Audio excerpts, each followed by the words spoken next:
Assalamualaikum warahmatullahi wabarakatuh. Halo Sobat Nurs, dimanapun kalian berada.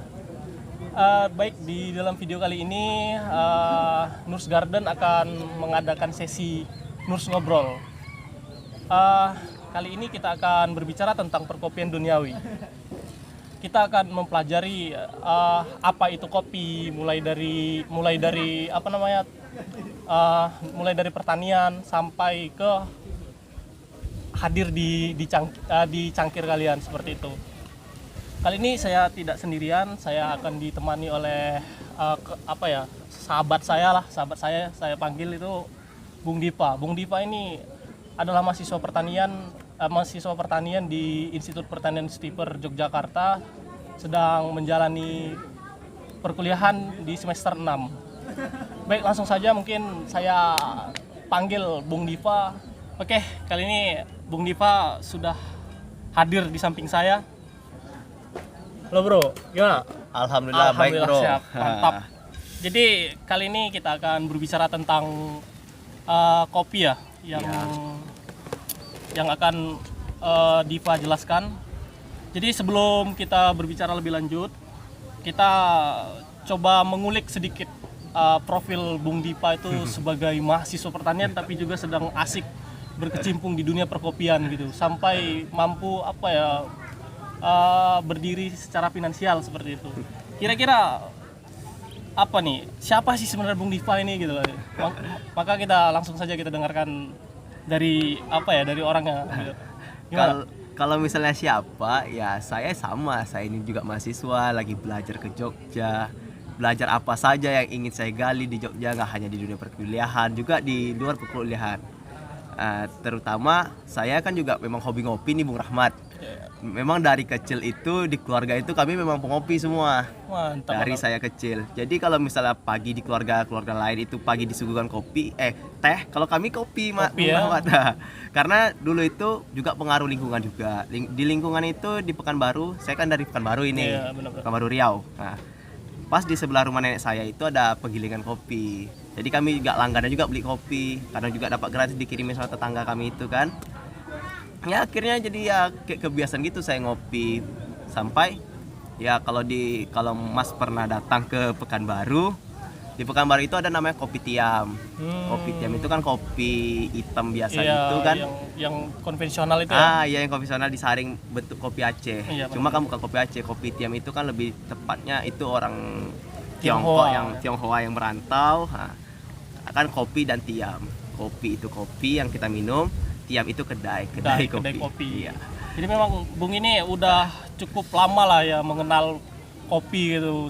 Serapannya saja itu sudah disuguhi kopi, minum siang kopi, malam juga kopi. Kalau sekedar kopi tradisional ya alhamdulillah dari awal, karena itu kan sudah jadi tradisi lah, jadi kebiasaan. Tapi kopi secara profesional saya baru mulai belajar itu 2017 ketika saya masih SMA. Dari situ saya baru tahu kopi ini rupanya berbagai macam rasa, bentuk, spesies, apa segala macam, proses pengolahan dan penyuguhan itu berbeda-beda. Di situ saya 2017 tahu. Jadi kopi itu tidak hanya pahit rasanya, juga kopi ternyata punya berbagai macam rasa loh di situ. Benar. Jadi ternyata tuh kopi itu bukan sembarang kopi ya, karena masyarakat umum biasanya tuh mengenal kopi ya kopi yang digunting gitu. Kali ini kita coba berbicara tentang kopi yang digiling seperti itu ya. Mumpung Bro Dipa masih ada di sini ya. Saya tuh ada sedikit keresahan lah gitu mengenai perkopian di Indonesia seperti itu. Jadi dalam pikiran liar saya tuh, ketika saya tuh coba bermain ke ke kafe, ke Starbucks atau banyak itu seperti janji jiwa dan semacamnya, itu menyuguhkan secangkir kopi yang mungkin hanya beberapa butir biji gitu, tapi harganya itu sangat melambung tinggi gitu. Punya intinya harganya itu sangat tinggi dan tidak seimbang lah dengan para pelaku tani gitu loh. Jadi pelaku tani itu kan yang menghasilkan kopi sebenarnya, tapi dibeli dengan harga yang sangat murah gitu. Ada perbedaan harga yang sangat jauh gitu. Kira-kira hal itu apa yang menyebabkan gitu, Bu? Nah, kalau untuk bicara value atau harga, jadi kan gini, kopi ini ada beberapa faktor membuat kopi itu mahal. Pertama itu kualitas. Dari kualitas. biasanya yang saya tahu seperti Starbucks atau apa. Kalau Starbucks itu setahu saya dia memang bahkan tidak membeli kopi murah seperti yang Mas Rahmat bilang. Mereka itu bahkan memberdayakan petani, kayak petani kopi di Toraja. Nah, mereka dapat dari Toraja itu bijinya. Nah, jadi mereka ya itu kembali ke roastery, bukan ke penjual kopinya. Roastery di penggilingan kopi. Biasanya untuk menghasilkan kopi yang berkualitas, kita harus memiliki tanaman yang berkualitas juga. Benar. Nah, dan juga pengolahan tanaman kopi itu harus juga berkualitas agar menghasilkan buah kopi yang berkualitas juga. Otomatis seorang roastery tidak bisa, ya udah harus aku nih pengen buat kopi, pengen buat biji kopi. Ya udah, untuk menekan biaya pengeluaran aku harus cari bahan baku yang lebih murah. Nggak bisa begitu Mas Rahmat di kopi. Karena untuk menghasilkan kopi yang berkualitas, kita harus juga punya tanaman kopi yang berkualitas. Maka itu hubungan antara seorang barista, seorang roaster, dan seorang petani itu harus dekat. Kenapa? Dengan tiga unsur tersebut, disitulah akan tersuguhkan kopi yang sempurna, perfect. Nah, dan untuk harga, kenapa kopi itu mahal? Ya pertama, kalau saya lihat untuk membuat satu cangkir kopi itu modalnya sangat sedikit. Yang dijual itu apa? Karena yang dijual tidak hanya kopi saja. Yang dijual tempatnya itu, tempat lokasi, ya. Dan juga bahan baku yang digunakan selain dari kopi. Karena kan sekarang itu kan kayak kopi kekinian, kopi susu gitu. Kopi susu, ada kopi es krim, affogato, apa segala macam. Itu kan juga mengeluarkan modal yang besar. Dari situlah bisa cangkir kopi itu bisa lebih tinggi harga jualnya. Itu kan kembali lagi ke pebisnis bagaimana. Tapi untuk sekarang kalau saya lihat di Indonesia, dengan adanya roastery yang muncul, baik dari home roastery atau roastery besar, itu sekarang saya lihat menjadi salah satu pembangkit agar harga kopi kita ini dapat bersaing di pasar dunia. Kenapa? Ada angin segar lah ya. Angin segar. Karena apa? Dengan anak-anak muda sekarang yang ingin berusaha memprofesionalkan kopi kita, karena negara kita ini negara yang kaya loh akan kopi. Sampai dahulu orang luar negeri itu kenal secangkir kopi ini a cup of Java, secangkir Jawa. Itu saking terkenal kopi kita di luar sana. Tapi mengapa makin lama makin menurun? Akhirnya juga banyak pencetus. Salah satu yang membuat masyarakat Indonesia nih suka ngopi, mulainya ada film filosofi kopi. Mulai banyak menjamur itu. Jadi tingkat konsumsi kita akhirnya meningkat. Jadi sekarang kita nomor 1 di ASEAN untuk tingkat konsumsi kita paling tinggi. Tapi untuk dunia kita masih kalah dengan negara-negara Eropa yang tidak punya kebun kopi sama sekali. Kan gitu Mas. Jadi saya cukup sepakat yang mengenai bahwasanya apa tadi a cup of Java ya, secangkir Jawa gitu. Karena gerakan awal sejarah Indonesia saja gitu mungkin sangat dipengaruhi oleh perkopian gitu loh, perkopian seperti Edward Dusdeker itu kan dia bercerita tentang petani kopi kan kayak gitu.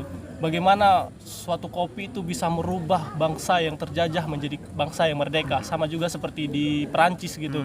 Revolusi Perancis itu sangat dipengaruhi oleh kopi gitu. Bahkan dulu di Perancis warung-warung kopi itu dilarang dibuka karena mampu menghadirkan pikiran-pikiran yang cukup liar gitu, yang bahkan bisa membahayakan para penguasa atau kerajaan-kerajaan di Perancis. Dan juga di Indonesia sampai sekarang, kayak di Riau itu kan salah satu kopi terkenal itu, kedai kopi terkenal itu Kim Teng, kopi tiam yang terkenal. Kopi tiam itu kan tempat para pejabat, para orang-orang yang tokoh-tokoh masyarakat rajin ngopi di sana. Di situ juga muncul pikiran liar untuk membangun gerakan perubahan juga. Itu sangat besar pengaruh kopi ini di seluruh dunia, bukan Indonesia saja.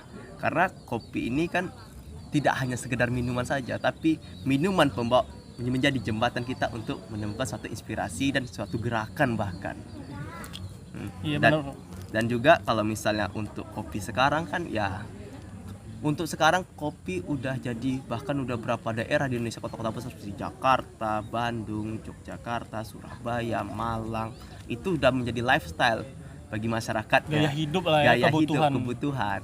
Kalau misalnya kalau saya sebagai orang Melayu nih, orang Pekanbaru, orang Riau, itu juga lifestyle, cuma dengan kopi yang berbeda, kopi tiam. Kalau di Kalimantan Barat sana, di Pontianak itu ada kopi pancong. Ya kan banyak juga nih kopi-kopi gitu. Kopi konvensional itu memang berbeda-beda ya di setiap daerah ya. Tapi kita harapan saya sebagai anak muda sekarang, dengan munculnya dengan berbagai teknik kopi, janganlah sampai melupakan kopi-kopi tradisional yang asli dari daerah kita, karena itu adalah identitas kita juga. Jangan sampai kita lupakan, oke lah, kopinya cuma biasa, cuma kopi hitam, rasanya pahit, kalau mau manis dikit tambah susu.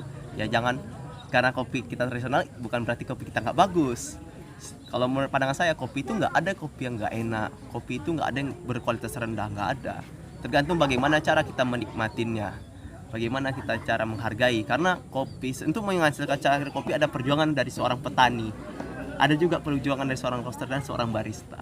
Benar. Karena kita untuk menghargai juga, lebih menghargai apa yang dihasilkan, bukan sekedar menikmati enak kok, enak enggak, lebih ke menghargai aja. Itu sih kalau dari Ya, saya sepakat sih dengan hal itu, karena saya pikir juga satu pohon kopi itu merelakan beberapa tangkai kopi gitu, beberapa rantingnya itu harus dipanen, harus dipotong hanya untuk memenuhi kebutuhan kita Dan gitu. juga kan untuk panen kopi itu kan, dipanen itu kan banyak biji berinya, itu kan nggak semuanya kita bakal pakai, juga disortir lagi, disortir.